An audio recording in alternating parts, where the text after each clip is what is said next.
여러분 안녕하세요. 오늘은 썸네일과 제목을 보고 들어오셨기 때문에 예상을 하고 계시겠지만 제가 말레이시아에서 다쳐서 여기에 있는 종합병원에 가서 수술하고 회복한 썰에 대한 이야기를 한번 해보려고 합니다. 저 보시다시피 지금은 괜찮으니까 너무 걱정 안 하시면서 이 영상 보셔도 괜찮을 것 같아요. 지금 영상 찍는 오늘이 4월 24일이고 이 일은 이제 지난주 한 주 전인 4월 16일에 있었던 일입니다. 제가 이제 다치게 된 어떤 경위랄까요? 이 상황을 설명드리면 제가 여기 살면서 아시는 분들은 아시겠지만 막걸리를 종종 만들어 먹거든요. 이제 윤호랑 처음에 말레이시아에서 맛있는 막걸리가 없다 해가지고 처음에는 그 막 분말 키트 이런 걸로 만들어 먹다가 유튜브랑 이제 인터넷 찾아봐서 이렇게 조금씩 빚어 먹다가 제가 지난번에 한국에 가가지고 또 막걸리를 배워왔단 말이죠. 그래서 이제 그 이후에도 막걸리를 저희가 집에서 조금씩 만들어 먹고 있었어요. 근데 그러다가 제가 이제 어느 순간 막걸리 만들어서 먹으면 참 맛있긴 맛있는데 한번 만들 때마다 좀 귀찮다 해서 한번 대량으로 좀 만들어가지고 놨다가 먹어볼까? 이제 이런 생각을 하게 됩니다. 그래서 원래는 이렇게 조그만한 유리병에다가 막걸리를 담아 먹다가 큰 유리병을 사게 됐어요. 2리터? 아무튼 진짜 꽤 큰 유리병을 이제 사게 됐어요. 그래서 거기에다가 막걸리를 만들었단 말이죠. 그래서 막걸리가 이제 숙성이 다 되고 집에서 만드는 막걸리는 거르는 과정이 있어야 된단 말이에요. 그래서 면보에다가 막걸리를 넣어가지고 이걸 짜서 이제 걸러야 돼요. 보통은 제가 이걸 거르는 거를 윤호가 있을 때 이제 윤호한테 그 막걸리 내용물을 거름망에다가 붓는 걸 도와달라고 해가지고 이렇게 짜서 거르는 편이란 말이에요. 근데 그날은 이제 윤호가 회사에 출근을 한 날이었고 제가 집에 있는 날이었는데 그냥 서두르지 말고 국자로 조금씩 퍼가지고 그냥 천천히 TV 보면서 이거 걸으면은 괜찮지 않을까? 그러면 낮 시간 동안 끝낼 수 있을 것 같은데 이제 이런 생각이 드는 거예요. 제가 그 병을 가지고 와서 이제 국자로 조금씩 옮겨서 막걸리를 거르기 시작합니다. 근데 그러다가 막걸리를 이제 많이 거르고 한 3분의 1쯤 이제 막걸리가 남았는데 이제는 좀 혼자 부를 수 있을 것 같은 거예요. 그래서 제가 그 막걸리 병을 들고 거름망에 붓기 시작합니다. 근데 이걸 제가 놓치면서 이 병이 이제 깨져버린 거죠. 그러면서 그 유리 때문에 제 발가락 등에 상처가 나게 된 거예요. 처음에는 제가 이게 모르겠어요. 당황해서 그렇게 느꼈는지 아니면 실제로 별로 통증이 없어요. 근데 실제로 통증이 없진 않았을 것 같아요. 상처가 꽤 깊었으니까. 제가 당황을 했는지 사실 별로 아프진 않았거든요. 근데 제가 딱 유리병이 깨지면서 제 발을 보니까 피가 나기 시작하는 거예요. 근데 여러분 여기서부터는 제가 엄청나게 자세하게 묘사를 하진 않을 건데 그래도 이제 약간의 그 다친 상황들을 설명하다 보면 그 상처에 대한 약간의 묘사가 있기 때문에 혹시나 이제 요거 좀 듣는 게 공포스럽다 하시는 분들은 조금 뒤로 스킵을 하시면 좋을 것 같습니다. 아무튼 그래서 제가 상처를 이제 봐서 피가 나는 걸 보고 얼른 화장실로 가가지고 이제 샤워기로 피를 일단 좀 씻어내려고 했단 말이에요. 근데 샤워기로 이렇게 발을 씻는데 피가 계속 나는 거예요. 멈추지 않고 계속 피가 흐르는 거죠. 그래서 제가 이건 좀 큰일인데? 이제 이런 생각이 들어서 바로 화장실에서 나와서 이제 큰 타월로 피를 지혈을 해야 되겠다. 이제 이런 생각을 했어요. 그래서 피를 지혈을 하고 이렇게 살짝 보는데 피가 계속 나는 거예요. 그래서 이건 사안이 좀 심각한 것 같군. 그리고 살짝 보니까 상처도 제가 생각했던 것보다 훨씬 깊은 거예요. 그래서 이거는 좀 상황이 심각하다. 이제 이러면서 제가 바로 윤호한테 전화를 했습니다. 나 지금 막걸리 거르다가 병이 깨져가지고 상처가 났는데 피가 멈추지 않는다. 이제 이렇게 윤호한테 전화를 하게 됐어요. 근데 이제 아니 상황이 그런데 왜 119에 전화 안 하냐 이제 이렇게 생각하시는 분들이 계실지 모르겠지만 조금 부끄러운 부분이기도 하고 제가 좀 안일하게 여기서 지냈던 부분일 수도 있긴 있겠지만 제가 여기서 어떻게 119에 전화해야 되는지를 모르는 거예요. 분명히 119는 아닐 텐데 제가 그 응급 번호를 알고 있는 게 없었거든요. 그래서 이제 어쨌든 바로 생각나는 윤호한테 전화를 하게 됩니다. 그리고 어쨌든 저는 이제 그때까지 엄청 심각하다고 생각하진 않았어요. 상처가 좀 깊기는 깊은데 막 뭐 제가 못 걷거나 그런 상황도 아니었고 뭐 엄청나게 이제 심각한 상황은 아니었으니까 119나 뭐 이런 구급차를 떠올리지는 못했고 이제 윤호한테 바로 전화를 했습니다. 그래서 윤호 나 이래 됐는데 피가 멈추지 않는다. 이제 이렇게 해서 윤호가 회사가 다행히 멀지 않아가지고 바로 그랩을 그럼 타고 가겠다 이제 이렇게 된 상황이었죠. 근데 이제 윤호도 오면서 윤호도 걱정이 된 거예요. 이게 전화를 한 정도면은 상처가 그냥 아주 가벼운 걸로 전화를 하진 않았을 텐데 얘가 걸을 수는 있나? 이거 어떻게 해야 되는 거지? 이제 이런 생각이 들어서 윤호가 친구, 영상에도 종종 등장했던 친구인 이제 션한테 연락을 하게 됩니다. 아, 보람이 이렇게 다쳤는데 어떻게 우리 뭐 응급차를 불러야 되나? 어느 병원을 가는 게 나을까? 이제 이런 거를 션한테 좀 물어봤는데 션이 내가 차가 있으니까 좀 도와주겠다. 그래서 너네 집으로 갈 테니까 같이 이동을 하자. 이제 이렇게 해서 도와주게 된 거예요. 이거는 여전히 굉장히 고맙게 생각하는 부분이다. 그래서 아무튼 윤호랑 션이 저희 집에 오게 됩니다. 먼저 윤호가 이제 도착을 했는데 그 상황은 어느 상황이었냐면 제가 이제 타월로 상처를 이렇게 세게 좀 지혈을 하려고 감싸고 있어가지고 살짝 봤더니 피는 많이 멎은 상황이었어요. 이렇게 살짝 보니까 상처가 생각보다 상당히 깊었다. 피가 안 나는 것까지 보니까 상처가 생각보다 깊었다. 이제 요렇게 인지가 된 상황이었어요. 그래서 이제 윤호가 와가지고 발에 이제 피가 더 이상 흐르지 않고 그리고 좀 상처를 잡아줄 수 있게 붕대로 좀 처치를 해줬고 이제 그 사이에 또 션이 저희 집에 도착해가지고 션 차를 타고 병원에 가게 됩니다. 저희가 좀 짧은 시간이었지만 이제 얘기를 하게 된 거죠. 이거 어느 병원에 가야 되는 거지? 상처가 왠지 좀 봉합해야 될 만큼 좀 큰 것 같은데 어느 병원을 가야 될까? 이제 이런 얘기를 하다가 션이 그래도 큰 병원을 좀 가는 게 낫지 않을까? 라고 해서 저희 집에서 가까운 병원 중에 말레이시아에서 좀 큰 병원 중에 하나인 판타이 종합병원에 가게 됩니다. 그래서 거기 응급실을 이제 가게 됐어요. 저는 살다 제가 어디가 아프거나 다쳐서 응급실 가본 게 처음이었거든요. 근데 그것이 말레이시아였다. 저의 처음이 말레이시아였다. 그래가지고 아무튼 병원에 도착해서 이제 응급실 의사의 진료를 보게 됐는데요. 이제 응급실 의사가 제 상태를 보고 뭐 수술을 할 건지 뭐 치료를 할 건지 치료를 받으면 뭐 어디서 할 건지 뭐 이제 이런 것들을 결정하게 되는 거죠. 그래서 의사가 제 상처를 보는데 진짜 상처 본 지 한 10초 만에 그러니까 의사가 들어가서 어떤 상황이었는지 물어봐서 큰 유리병이 있었는데 그게 깨져서 다쳤다. 이제 이런 식으로 설명을 했고 이제 의사가 그러면 나 네 상처를 좀 자세하게 봐도 될까? 이제 이렇게 얘기를 하는 거예요. 그 잠깐이 진짜 고통스러운데 의사가 제 상처로 막 이렇게 느낌에는 막 이렇게 벌려서 보는 것 같은 느낌이었어요. 이렇게 보더니 진짜 막 한 5초 10초 만에 텐돈이 컷됐다 라고 얘기를 했어요. 힘줄이 잘렸다. 사실 저희는 그때까지는 뭔가 그런 생각은 전혀 안 했고 사실은 좀 징그러운 얘기지만 또 잠깐 스킵. 그 상처 사이로 흰색이 사실 좀 보였거든요. 상처가 너무 깊어서 뼈가 좀 드러났구나. 아, 이건 빼박 봉합수술감이다. 이제 이렇게 생각을 했는데 되게 의외의 답변으로 힘줄이 잘렸다. 이게 완전히 나중에 이제 수술한 의사 말에 의하면 처음에 제 발가락이 약간 요런 상태였대요. 힘줄이 잘려서. 그래서 너의 요쪽에 있는 힘줄과 요쪽에 있는 힘줄을 이어붙였다.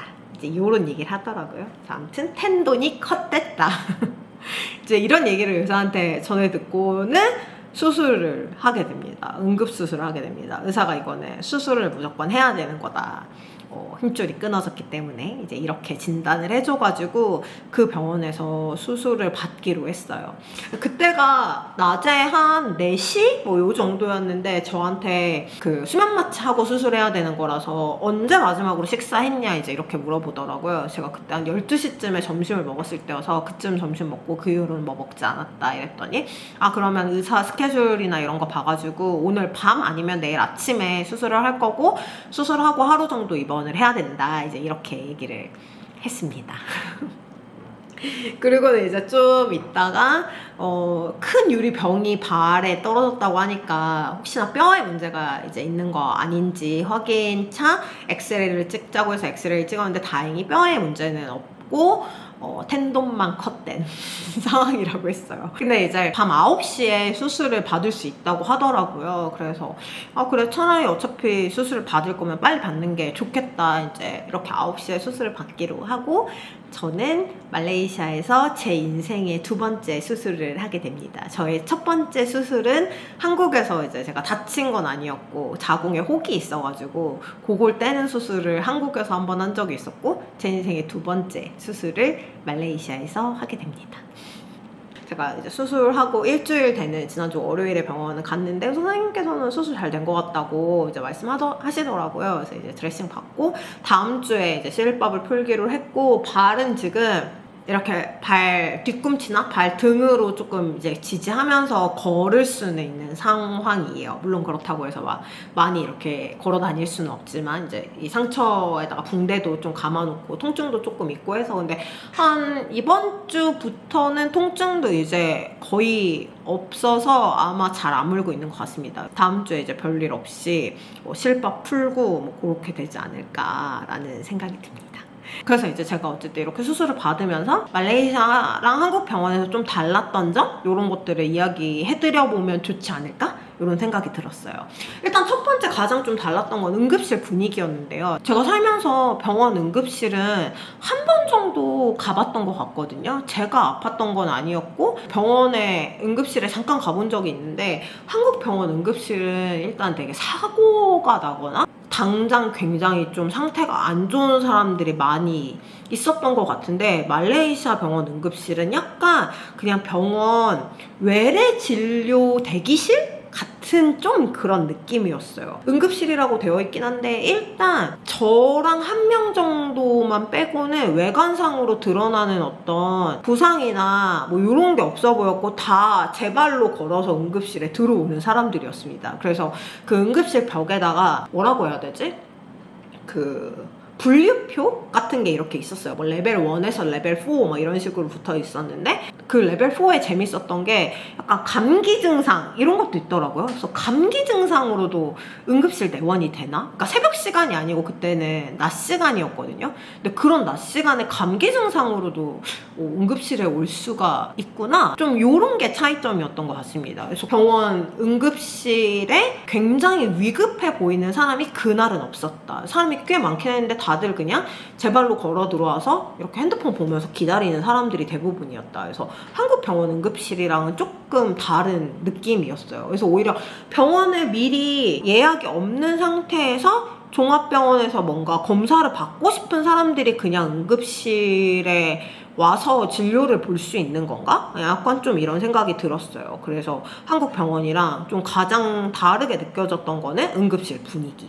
그리고 두 번째는 보험 처리 방식이었는데요. 한국은 의료보험에서 처리가 되는 부분이 있고 그리고 그 외적인 부분은 환자가 비용을 다 지불하고 나중에 보험사에 청구하는 방식이잖아요. 근데 여기는 보험을 가지고 있으면 병원에서 그 가지고 있는 보험 조회가 되고 발생하는 수술비나 병원비나 이런 거를 병원에서 보험회사로 바로 청구하는 방식이더라고요. 저희가 낸 비용은 디파짓 명목으로 내는 비용이었어요. 근데 그거는 이제 600링깃 하나로 치면 한 18만원에서 20만원 정도의 비용만 결제를 했고 그거는 이제 제가 수술 받고 한 이틀 후쯤에 환급이 된다고 얘기를 하더라고요. 근데 이게 100% 환급이 되는 건지 일부가 환급되는 건지는 카드 처리 내역을 봐야 될 것 같긴 한데 아무튼 그 600링깃도 환급이 된다라는 얘기를 들었다. 그리고 총 이제 수술비가 궁금하실 텐데 총 병원비는 나중에 이제 청구된 거를 회사 쪽 통해 가지고 확인을 했는데 한 10,000링깃 정도 나왔다고 하더라고요. 10,000링깃이면은 이제 하나로 요즘에 좀 환율이 올라가지고 300만 원 조금 넘게 이제 비용이 나온 거죠. 그래서 그게 거기에 아마 수술비랑 하루 입원비가 포함이 되어 있을 것 같아요. 병원비는 그 정도 나왔다. 그리고 이제 병실 같은 경우는 2인실까지는 그 보험에서 커버해주는 한에서 쓸 수 있었고 1인실부터는 50링깃인가 더 내면 1인실 쓸 수 있다고 해서 사실 저는 1인실 쓰려고 했거든요. 그 비용 차이가 크지 않아서. 근데 그때는 1인실이 이미 다 나갔다고 해가지고 2인실을 사용했고 2인실도 뭐 특별히 불편하지 않게 하루 입원해 있었던 것 같아요. 여기는 입원하니까 약간 어메니티 키트? 이런 거를 주더라고요. 그래서 그거 조금 신기해가지고 제가 살짝 언박싱을 해봤고,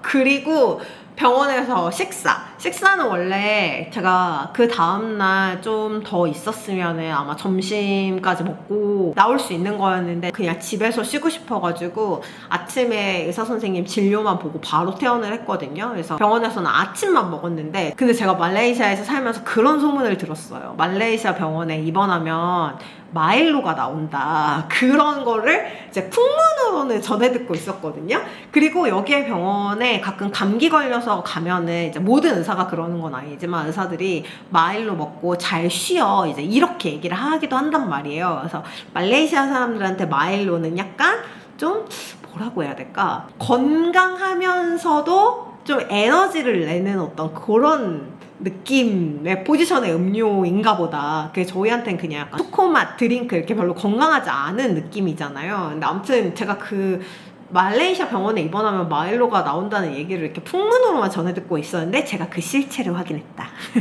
아침 식사가 나왔는데 굽지 않은 식빵 2장과 버터잼, 그리고 과일 조금, 그리고 마일로가 나왔다. 말레이시아 병원에서 마일로를 준다는 것은 사실로 밝혀졌다. 아무튼 이렇게 해서 오늘은 제가 말레이시아에서 다쳐서 종합병원에 가서 수술 받은 썰을 한번 풀어보았습니다. 오래 살긴 오래 살았나 봐요. 이제 6년 사니까 여기에서 수술 받는 일도 생긴다. 하지만 다른 분들은 부디 외국에서 아프지 않고 건강하셨으면 좋겠다라는 얘기를 드리면서 뭐 혹시나 그러지 않으시길 너무너무 바라지만, 말레이시아에서 이제 병원을 이용할 예정에 계신 분들에게 그래도 조금이나마 정보가 될 만한 내용을 말씀드려도 좋지 않을까, 이제 이런 생각으로 영상을 한번 찍어봤고, 수술 경과는 사실 이제 뭐 이런 수술이 좀 지켜봐야 이제 진짜 완전히 이제 잘 수술이 됐고 회복이 됐는지 이런 것들을 알 수 있긴 하지만, 현재 상태로 이제 제가 느껴지는 거는 잘 회복이 되고 있는 것 같거든요. 이거 찍찍이로 된 거니까 네. 씻을 때는 빼시고요. 네. 계속 착용해 주세요. 네. 요거는 이제 조금씩 혹시나 업데이트되는 내용이 있으면 말씀드려도 좋을 것 같고, 저는 아마 이 영상이 올라갈 때쯤에는 한국에 있을 것 같아요. 한국에 있는 동안은 제가 휴가로 간 거니까 영상을 아마 막 아주 열심히 찍진 않을 수도 있다. 그러면 이제 다음번에 올라가는 영상이 꽤 빈약해질 수도 있지만 조금 양해해 주시면 좋을 것 같다라는 이야기를 드리면서 오늘 영상은 여기서 마무리해 보도록 하겠습니다. 여러분, 저는 다음 주에 더 재미있는 영상으로 다시 찾아오도록 하고요. 오늘 영상도 끝까지 봐주셔서 너무너무 감사드립니다. 그럼 여러분들이 다음 영상에서 다시 만나요. 안녕.